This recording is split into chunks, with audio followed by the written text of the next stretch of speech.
As a Muslim and as an American, this past year has been an absolute nightmare, watching a horrific and heartbreaking genocide unfold in front of our eyes in Gaza in an election year, armed, funded, and enabled by our country, the United States. An election year in which the choice is between two effectively pro-genocide candidates, Kamala Harris and Donald Trump.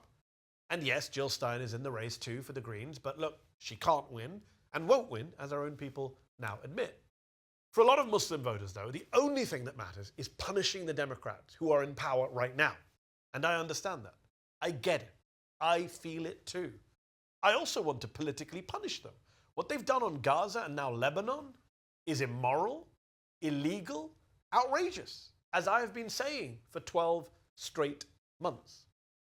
I am, though, uncomfortable watching some Muslims weaponize our faith and our sense of community to try and score political points, to badger people into voting against Harris, no matter who or what comes next.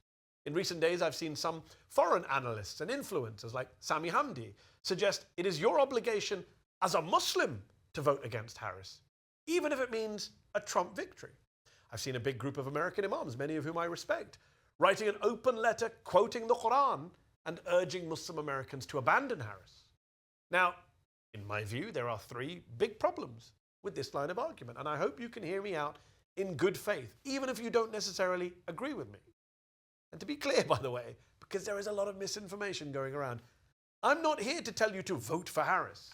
No, I'm not going to tell you how to vote, but I do want to explain to you what I think is at stake, what you need to be thinking about as you cast your vote, and why it's a little more complicated than some folks on the internet might have you believe. Number one, the increasing use of Islam, of religion, of faith, of invoking the Quran to try and get people to vote the right way, almost emotionally blackmailing them into not voting for the Democrats, and the accompanying insinuation that you're not a good Muslim, or not even a Muslim at all, if you decide to vote for the candidate who you think is the lesser of two evils. That line of thinking, that line of argument really bothers me. The Green Party's vice presidential candidate, Butch Ware, who is a Muslim, recently referred to other Muslims who support Kamala Harris as Muslims, in quote marks, as if they're not real Muslims, as if they're fake Muslims. That is a very dangerous road to go down. You're the Green Party, you're not ISIS. You shouldn't be takfiring fellow Muslims, especially over a secular, domestic political disagreement. You don't know what's in another person's heart, what moral calculations they've made about how best to use their vote, given what's at stake in this election. Who are you to judge another person's faith? Number two, this idea that if Muslim voters deliver a defeat to the Democrats come November, the Democrats will then be forced to take the Muslim vote seriously, and Muslim Americans will have a newfound political power here in the United States. I heard that everywhere. Now, I don't want to sound patronizing here, but it is a little naive and simplistic to think US politics works in this way. I'm sorry, it doesn't. I wish it did. And I hate to be the bearer of bad tidings, but trust me, it's not how the US political system works. I mean, do you really think that, let's say, Muslim Americans cause Kamala Harris to lose Michigan and lose the presidential election in November, that on the morning after the election, Democrats will wake up and say, wow, if only we'd been more pro-Muslim. Well, we've learned our lesson. Now we're going to listen to Muslims on Palestine and on foreign policy. No, of course not. What they'll do is say, good luck to you, Muslims. You helped Trump win. Now you're on your own surviving under him. You'll have one party, the Republican Party, that already hates us, and another party now that hates us too. Now, you may not care about that, fine. But I'm not sure how that gives us any political power or leverage in this country. By the way, if you think I'm making this up, just go back to 2016 and Hillary Clinton's defeat. The Democrats didn't wake up then and say, damn it, we should have listened to Bernie Sanders and been more left-wing. No, they vilified the Bernie wing of the party, blamed them for Trump, and then nominated Biden, not Bernie, 4 years later. The left didn't get special leverage. Go back even further to 2000, when a clear majority of Muslim Americans decided to punish the Democrats and vote en masse for George W. Bush. Did that make the Democrats become pro-Muslim? No. Did that stop George Bush from invading Iraq and killing 500,000 Muslim Iraqis? No. But number three, the biggest issue I have is with the minimization of the danger posed by Donald Trump. This suggestion that if Muslims abandon Harris and if Trump wins, it won't be so bad because, you know, Trump's not that bad. Personally, I find it rather shocking, offensive even, to see people rewriting the history on Trump, the history of just 4 years ago. We've become like goldfish, no memory of anything that happened more than a week ago, it seems. This analyst, Sami Hamdi, said in a recent viral video that, and I quote, "You survived 4 years of Trump, you can survive again." Well, no, we didn't survive 4 years of Trump. Stop saying this.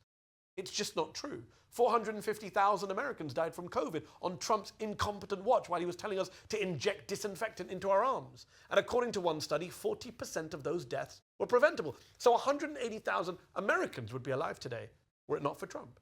Another 25,000 Americans might also be alive today if Trump hadn't made it so hard for them to access health care. Well, that's Americans, you might say. At least he didn't do a genocide in the Middle East. Yes, he did. Yes, he did. In Yemen, where he helped MBS kill tens of thousands of Yemenis over 4 years. 2018, in fact, was the most violent year in the history of the Yemen civil war. 30,000 deaths on Trump's watch. Not to mention all the drone strikes he did. More than Obama and more than Biden. So if the argument is you're stepping over the corpses of Palestinians if you vote for the Dems, and aren't you also stepping over the corpses of Yemenis by allowing Trump to win again? Or the future corpses of Iranians, who Trump is now openly threatening to support the bombing and killing of? Or even more Palestinian corpses, with Jared Kushner telling Israel to finish the job in Gaza? Is that the game we really want to play, with Muslim lives? And look, to use dead Muslims as a cudgel, as a stick in this way, to bully and blackmail people into voting for what you want, is not just distasteful. It's awful.